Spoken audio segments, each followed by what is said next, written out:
வாழ்க வையகம் வாழ்க வையகம் வாழ்க வளமுடன் குரு வாழ்க குருவே துணை. மார்கழி 15 மாக்கோலமாய் விளைந்த மதிவிருந்து பேரறிவு என்பதை பற்றி ஒரு விளக்கத்தை பார்ப்போம். இருப்பு நிலை சூன்யம் ஒன்றுமில்லாதது என்று பலரும் எண்ணுகின்றனர். இது தவறானது என்கிறார் நம் மகரிஷி. இருப்பு நிலை எல்லாவற்றையும் தன்னுள் பெற்றுள்ளது. அனைத்து பொருள்களும் இங்கிருந்துதான் ஆரம்பிக்கின்றன, இதனுள் இயங்குகின்றன. இருப்பு நிலையை கடல் என்று நாம் எண்ணினால் பிரபஞ்சத்தில் உள்ள மிக சிறிய பொருள்களிலிருந்து மிக பெரிய பொருள் வரை அதன் இயக்கங்கள் சக்திகள் அனைத்தும் கடலில் தோன்றுகின்ற அலைகளாகும். அலைகள் கடலில் தோன்றி கடலின் மேல் அசைந்து கடலில் முடிவடைகின்றன.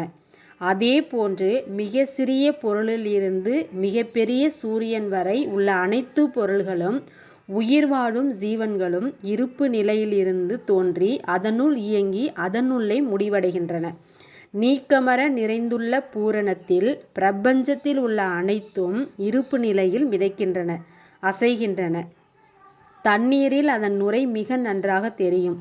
நீரில் நுரை மிதப்பதை போன்று அனைத்து பொருள்களும் அந்த பூரணத்தில் மிதந்து கொண்டு உள்ளன. எண்ணி பாருங்கள். ஒரு பொருள், அதன் மேல் மற்றொரு பொருள், இதில் எது சக்தி வாய்ந்தது? அசைகின்ற ஒவ்வொரு பொருளையும் தன்னிடம் பிடித்து கொண்டு இருப்பதுதான் இருப்பு நிலை. பிரபஞ்சம் முழுவதும் பூரணத்தில் அடங்கியுள்ளது. பூரணத்தில் மிதந்து கொண்டும் இயங்கிக் கொண்டும் இருக்கிறது.